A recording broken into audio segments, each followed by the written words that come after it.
Shalom Bapak Ibu Saudara-saudari yang dikasihi Tuhan Yesus Kristus. Senang bisa berjumpa kembali melalui program Good News.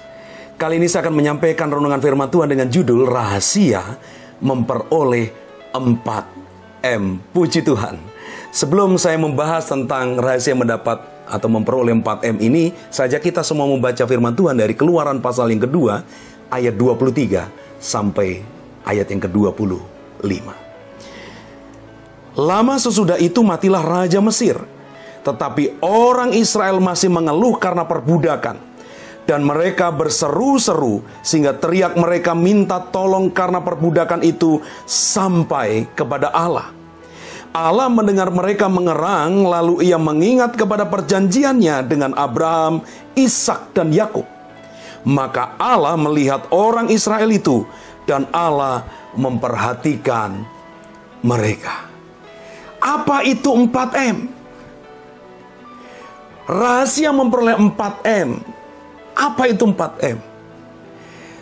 Kalau istilah M di masa pandemi ini telinga kita sudah sangat akrab, mulai dari 3M dan saat ini sudah sampai ke 6M, yaitu tentang protokol kesehatan.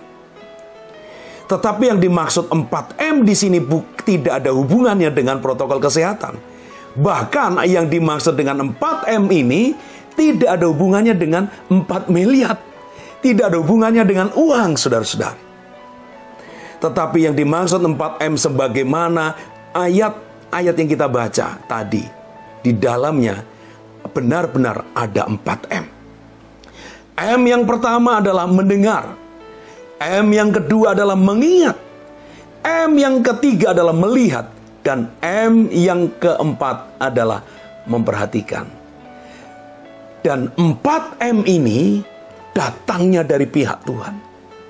Dan pertanyaannya sekarang, bagaimana saudara dan saya memperoleh 4M ini? Yang pertama, tetaplah berseru-seru kepada Tuhan. Ayat yang ke-23 dalam Keluaran pasal yang kedua yang kita baca tadi. Saya akan baca sekali lagi. Lama sesudah itu matilah Raja Mesir, tetapi orang Israel masih mengeluh karena perbudakan. Dan mereka berseru-seru sehingga teriak mereka minta tolong karena perbudakan itu sampai kepada Allah. Jadi rahasia pertama supaya saudara dan saya memperoleh 4M dari Tuhan adalah tetaplah berseru-seru. Bahkan ayat firman Tuhan yang terpendek yang kita baca dalam Alkitab, yaitu dalam 1 Tesalonika pasal yang kelima ayat yang ke-17 berkata, tetaplah berdoa. Apa yang dimaksud tetaplah berseru-seru kepada Tuhan? Apa yang dimaksud tetaplah berdoa? Mengandung dua makna. Yang pertama adalah hidup kita terus terhubung dengan Tuhan. Karena salah satu membangun hubungan yang intim dengan Tuhan adalah melalui doa. Makna yang kedua dari tetaplah berseru-seru atau tetaplah berdoa adalah bahwa kita memiliki ketergantungan penuh kepada Tuhan. Dan tetaplah berdoa atau tetaplah berseru-seru ini mengandung makna yang dalam. Artinya apa? Situasi apapun yang Bapak Ibu Saudari alami, janganlah hal itu membuat kita tidak bisa berseru-seru kepada Tuhan, tidak bisa berdoa kepada Tuhan. Firman Tuhan dalam 1 Petrus pasal yang keempat ayat yang ke-7 berkata, kesudahan segala sesuatunya sudah dekat. Dan singkat cerita, firman Tuhan katakan, jadilah tenang supaya kamu dapat berdoa. Situasi pelik sesulit apapun yang kita sedang alami, tetaplah tenang. Supaya saudara dan saya tetap bisa berseru-seru kepada Tuhan. Tetap bisa berdoa kepada Tuhan. Dan saya percaya Tuhan mendengar seru doa kita semua.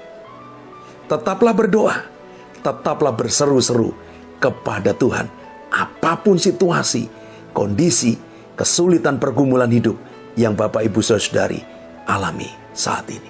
Rahasia yang kedua adalah tetaplah menjadikan Tuhan satu-satunya sumber pengharapan dan sumber pertolongan.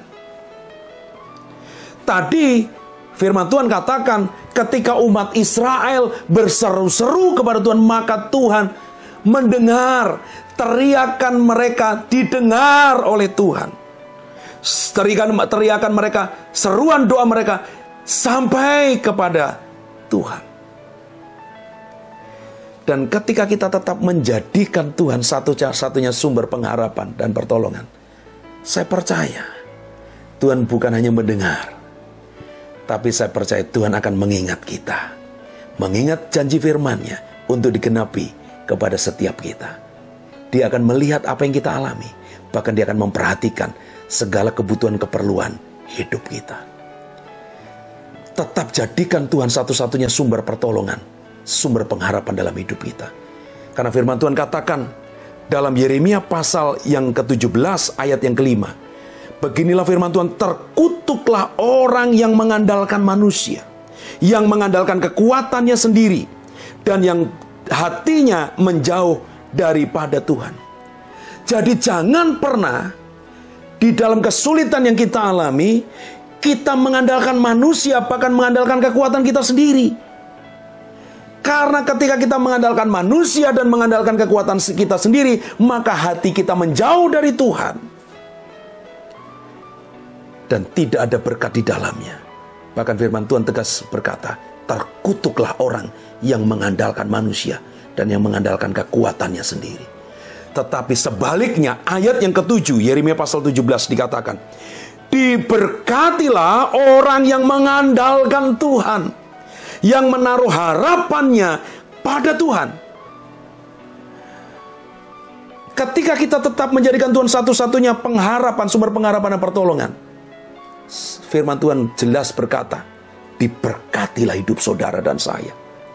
Bahkan kita akan mengalami ayat yang ke-8. Ia akan seperti pohon yang ditanam di tepi air, yang merambatkan akar-akarnya ke tepi batang air, dan yang tidak mengalami datangnya panas terik, yang daunnya tetap hijau, yang tidak khawatir dalam tahun kering, dan yang tidak berhenti menghasilkan buah. Hidup saudara dan saya tidak akan dapat dipengaruhi oleh pandemi ini, tidak akan dapat dipengaruhi oleh situasi kesulitan yang kita alami. Justru situasi kesulitan tantangan hidup ini membuat iman kita makin murni, membuat kita tetap mengandalkan Tuhan dan menjadikan Tuhan satu-satunya sumber pengharapan dan pertolongan bagi kita. Dan saya percaya ketika kita tetap berseru-seru kepada Tuhan dan tetap berdoa, maka, dan yang kedua, kita tetap menjadikan Tuhan satu-satunya sumber pengharapan dan pertolongan kita, maka saya percaya kita akan memperoleh 4M dari Tuhan. Tuhan mendengar seru doa kita. Tuhan mengingat janji firman-Nya digenapi bagi setiap kita. Tuhan melihat apapun kondisi yang kita alami. Bahkan Tuhan memperhatikan semua yang kita butuhkan dan perlukan. Tuhan Yesus memberkati kita semua. Amin.